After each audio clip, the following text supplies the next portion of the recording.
হয়তো এটাই শেষবারের মতো লাখো হাজি কাবার চারপাশে তাওয়াফ করছে। কারো চোখে পানি, কারো ঠোঁটে দোয়া, কারো হৃদয়ে শুধু একটাই ভয়, আবার কি কোনোদিন এখানে আসতে পারবো? দিনের পর দিন তারা এই কাবার সামনে কেঁদেছে, দোয়া করেছে, আল্লাহর কাছে ক্ষমা চেয়েছে। আর আজ বিদায়ের সময় চলে এসেছে।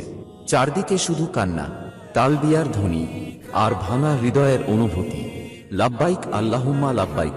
কেউ কাবার দিকে তাকিয়ে দাঁড়িয়ে আছে, যেন চোখ সরাতে পারছে না।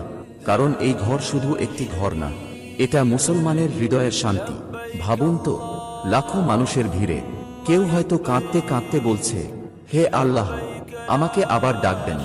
শেষ তাওয়াফ সবচেয়ে আবেগময় মুহূর্তগুলোর একটি, কারণ মানুষ জানে না জীবনে আর কখনো এই দৃশ্য দেখার সুযোগ হবে কিনা। কেউ পরিবারকে মনে করছে, কেউ নিজের গুনাহের কথা ভাবছে, কেউ শুধু কাবার দিকে তাকিয়ে কাঁদছে।